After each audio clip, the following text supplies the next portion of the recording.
Uh, And I okay. know I went through those images pretty more quickly than I had planned, but if I can always go back if anyone wants to review anything. That was spectacular. I would like to open the floor to questions, which you can either put into the chat or just unmute yourself and ask away. There are so many subjects and so many directions we could ask things in. I want to hear what stood out to all of you. Feel free to let me know if you have a question or just unmute and go ahead and ask.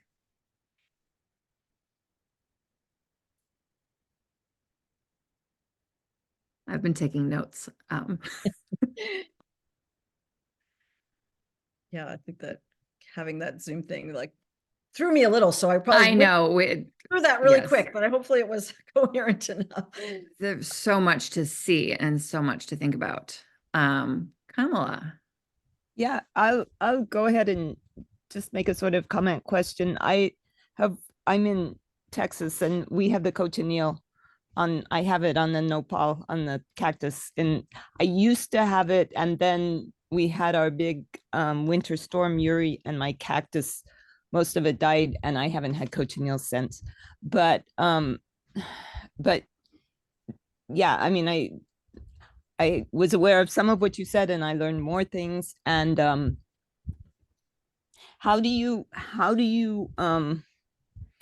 I mean, I know that you said you do all this research, and I'm just wondering how those histories play into, do those play into the work in terms of trying to make a, I I hate that word political, but trying to make a statement. Does the history play in for you, of particularly the thinking about that it's only here from the Americas and now it's all over the world?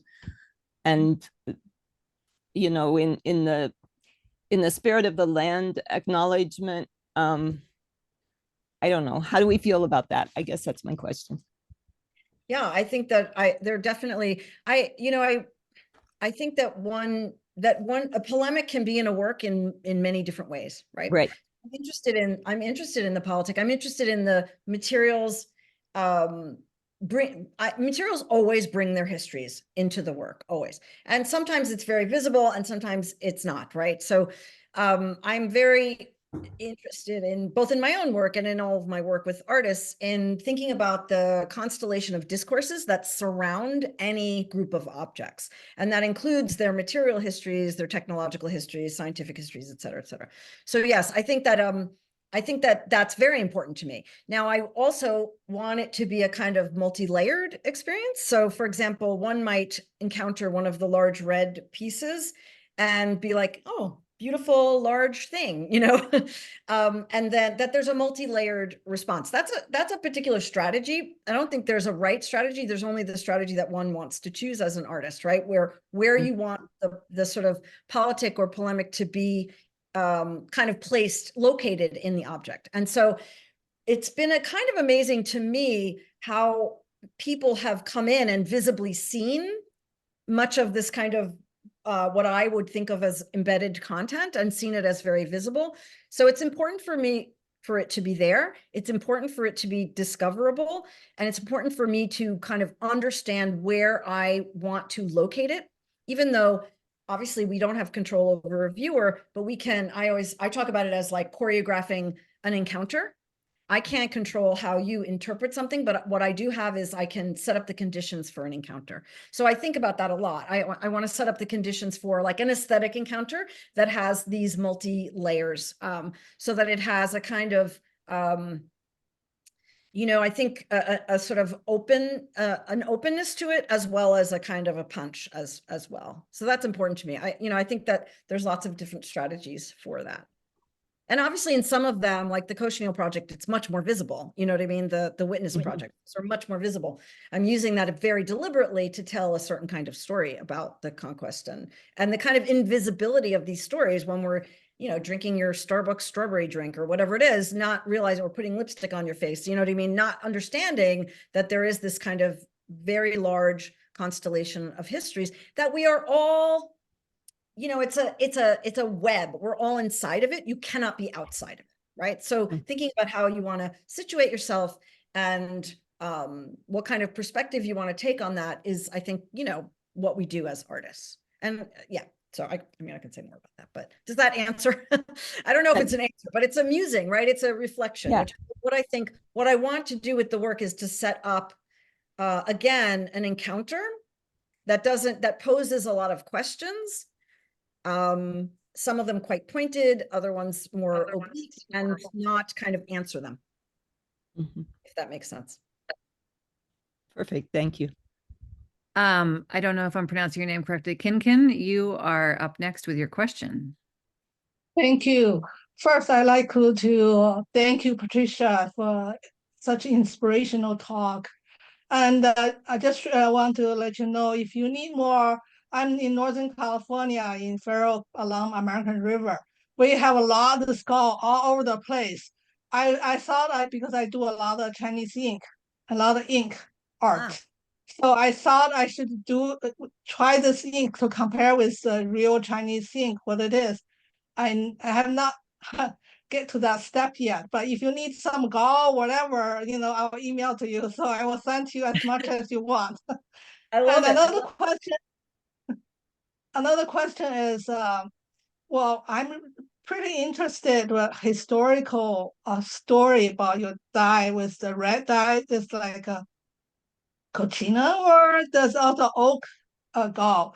Can you just give a little more clarification about this dyes, or you know, origination of this dyes from Indian culture, or is a pre-industrial revolution? I'm not clear from your talk. Okay, so sorry if I wasn't clear. So the all the material. I have a lot of information though. Hey, that's okay. I learn every time I, you know, do anything. I'm a perpetual student. So thank you for that. Yeah, the dyes that I'm talking about are pre-industrial. I mean, I have a lot of knowledge about the post-industrial materials as well, because it sort of just comes along when you're researching, you know, it grows and grows and grows. It's a very deep rabbit hole, put it that way. But cochineal is, again, an ancient dye. However, it only existed in the Americas. Until the Spanish came. It did not exist anywhere else on the planet. There were other insect dyes, Kermes, there was Polish cochineal, which is not related to American cochineal. So it is an ancient dye. Oak galls are everywhere that there have been oak trees. So there are a few places in the world where there are no oak trees and they don't have oak galls. But for whatever reason, this species of wasp lays its eggs on the branches and leaves of the oak tree. So that would have been found anywhere. So the Chinese ink, India ink, Chinese ink, these are carbon inks. So it is pure carbon. It's made from lamp soot. I mean, their inks are made from some other things too, sometimes from, you know, burnt bone or charcoal or something like that. But the classic one is basically an oil-based soot ink. And so that is, again, it's really interesting to think about it, because in the East, they're using paper. And in the West, they're using animal skin. So it's a compatibility. They both had both. It's just that they understood, they had a very deep tactile understanding of material culture, not a scientific, like they didn't know that, you know, this is a gallic acid and ferrous sulfate chemical reaction between those two, but they understood that this was an acidic material. And so they didn't use it. They knew that when you used it on paper, it's going to be much more fragile. So in the East, they're using carbon ink because it does not, it's a pigment. Actually, it's not a dye. So it doesn't interact with the paper. And then also aesthetically, it's a very dead black. So if you look at Sunni ink or Islamic calligraphy, that is a dead black, right? Whereas oak gall ink, if you look at, again, the history of Western writing in manuscripts, it's a more transparent ink. And so it just has a different kind of characteristic aesthetically, but the aesthetics are really determined, of course, by its scientific properties. So my question is, how much indigenous culture get into this dye? I'm not clear about that part. So indigenous people start use it first, or will just later immigrant come to explore it? Cochineal absolutely was used by the indigenous American people throughout the Americas, in the places where cochineal was found. I mean, you can, in Mexico, Central and South America, absolutely, cochineal was used by the Mesoamerican people for probably thousands of years. In fact, the color, cochineal makes a range of colors from like a scarlet to like a magenta. And so you will recognize the, you know, the lineages of Latin American colors, right, in these histories. The history of cochineal absolutely was an indigenous material. Now, oak gall is, again, found everywhere. So people everywhere used it. So yes, indigenous, it's not only, I think that cochineal has a particular colonial history because it only existed in the Americas and came to the rest of the world through the conquest, whereas oak galls were found everywhere. There are oak trees. So it's not, although it was traded quite well, because the highest quality galls are the Aleppo galls. So there was trading through the Silk Road, right? So does that answer your question a little bit more clearly? Yeah, a little bit more. But do you think, because I'm gonna do a project in Berlin this fall, I already thought about doing some pre-industry use that materials. Do you think I can get this these materials in Europe in art shop? Yes. I can make it by myself or what? Absolutely. You can get these in Europe. In fact, if you're going to Germany, I would go to Kremer Pigments. George Kremer is a chemist who's made it his life's work to kind of travel the world and find like rapidly disappearing pigments, and they carry lots of the dyes. There are dye suppliers all over the world. It's not something that is particular to the Americas. In fact, most of the things that we get here are imported from either India, or Latin America or other places. You know, some of the Oh, sorry. I don't just need to wanted to do be it by mindful ourselves. of your time, Patricia. We're up at Thank 6 you, o'clock. thank Do you. you, thank you. Do you have a few minutes to ask 2 more questions that have come in the chat, or to answer 2 more questions? Absolutely. Okay, one came from Laura that says, have you done any work with natural blue dyes? So the blue dye that would be referred to would be either indigo or woad, because blue is also one of those very difficult colors to have in nature. In pigments, of course, you have lapis, you have azurite, you have other blue pigments, but those are mineral pigments and not useful as dyes.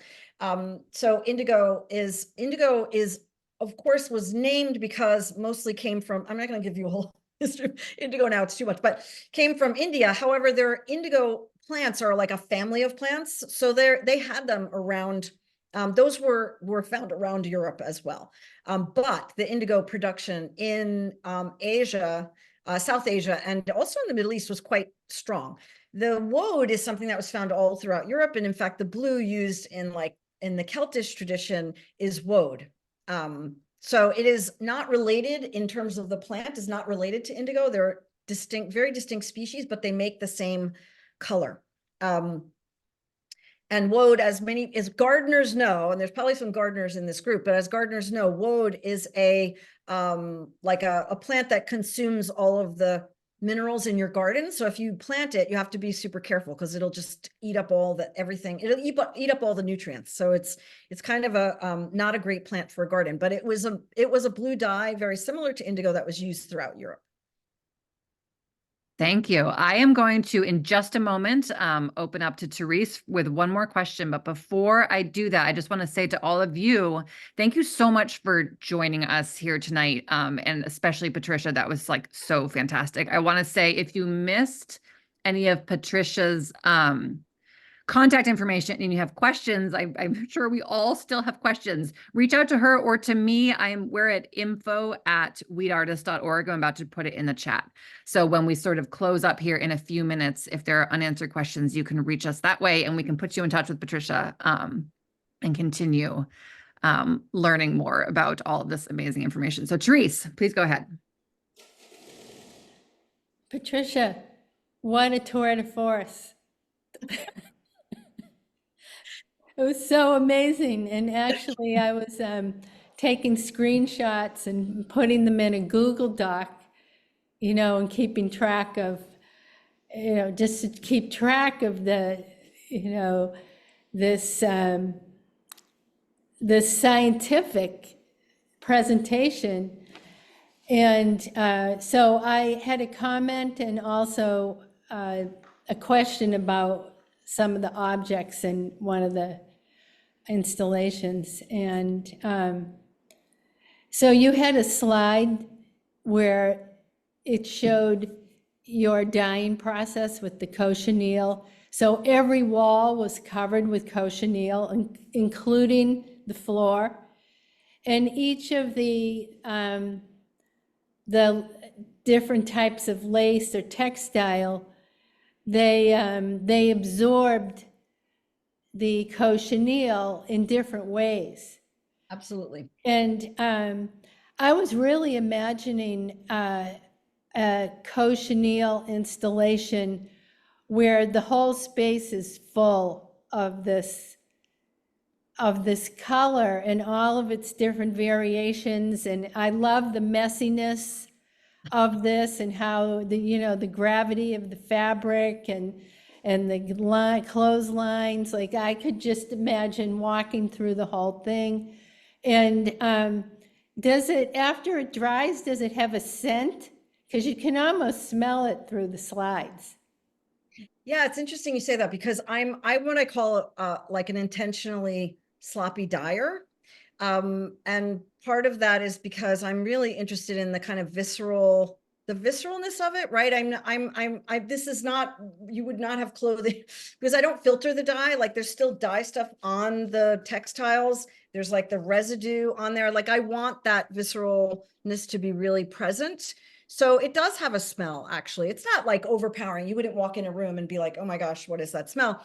But it does have a smell. And it is true that the different fabrics take dye. This is just true of all dyes, that animal protein materials will take the dyes much more brightly than the cellulose or, the vegetable materials. And there's even some synthetics in there which don't really take the natural dyes, but because I have this, this sort of, I've given myself this mandate to use what people give me. Most of them, 95, 98% are all linen, silk, or cotton, which are all natural materials, and wool, sorry. And then occasionally there's some polyester, stuff in there. So the variation in color is because I'm dyeing like as I go, because the materials take it differently. And that's why I dye multiple times. So yeah, I'm interested in the messiness, right? I'm interested in kind of in the cochineal witness project, like the way that room started out as this pristine kind of laboratory table.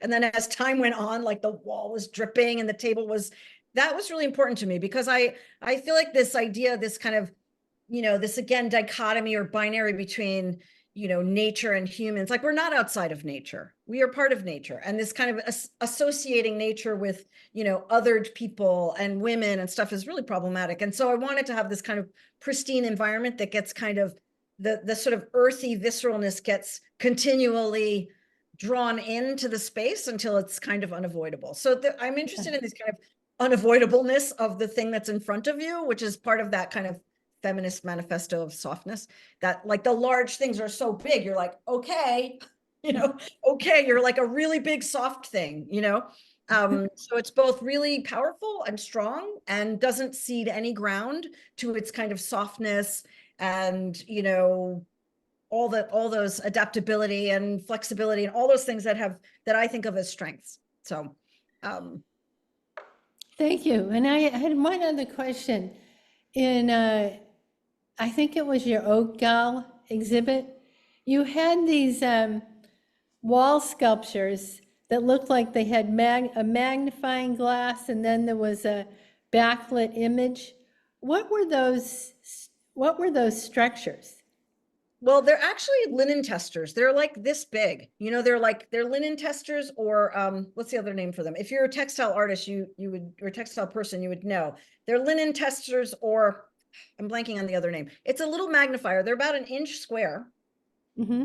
And so you can, it's like a loop for textile. That's what they're originally done. But I wanted something where I could, have this tiny lens through which to look through to these images of these libraries. I didn't want like big pictures. I wanted it to be this thing where you required your body to kind of go up and look, to have this large, this scroll with all of these names, and then to be pulled in to the kind of intimate image. You have to really peer in there to see it. So they're very, are they lit? It looked like they were yes, illuminated. I had installed tiny little LED lights inside each one. Yes. Those were very cool objects. And then it relates to the drawings on the Torah vellum, right? Have those the circular glass pieces on them, which were not actually lenses, but it's, you know, it's again using a scientific language to as a kind of aesthetic and also meaning making gesture. So I think they reflected one another, right? So you have these tiny little magnifiers, and then you have these drawings with the larger, they're about 4 inches, the ones on the glass on the, that's actually glued to the Torah vellum. So I like the way those kind of talk to each other. Yeah, I like that too, because a lot of it is that you would want to be looking at through a magnifying glass, and in this case, you're actually looking back in history through a magnifying glass. Yeah, you know, part of it is also finding ways. I think of installation very much as a choreographing of bodies of, as I said, you know, creating the conditions for an encounter. And so how people move their bodies around an object really affects, like, I think about that as a meaning making gesture, right? Like the fact that someone's got to do this and that it calls attention to the fact of looking as well as the fact of what they're looking at. So those things can, I think, pull us from, I want to kind of connect these histories, right? So that they don't seem like, oh, that was 500 years ago or whatever, but that like is simultaneously, you know, the histories that happened 500 years ago are the reasons that we're standing in a particular way today, right? They're not separate. So I'm thinking about how these are part of the conversation of today, and how we at our, you know, I mean, social media is the eternal present. So it's really easy to forget the past. So if that makes sense. Yeah. I want the past to be present and visible in a way that makes you realize, like, you know, that you're aware of that fact, that it's still very present. I think that's a fantastic place to stop. Like, I just, like, you've said all the big words in the last like 3 minutes, like science and history and ways of seeing. And to be respectful of everybody's time, I am going to stop the recording in a moment. And Patricia, that was just fantastic. And to all of our, you know, community who joined in tonight in this call and asked such wonderful questions, WEED so appreciates having all of you here and taking part in this art and science series. So again, Patricia from WEED, thank you so much for doing this. All of you, thank you for joining us. And please reach out to me or us at WEED, info@weedartist.org at any time with questions that didn't get answered or ideas you want to discuss. We can pass along information to Patricia and make sure that people who want to be in touch can be in touch. Yes, thank you so much. And thank you all of you for coming and giving me an hour of your time. It's really, really meaningful. I appreciate it. I really, really consider people's time to be incredibly valuable. And I appreciate that you were willing to spend it here with me. And I'm happy to connect with anyone who's interested in the projects or information.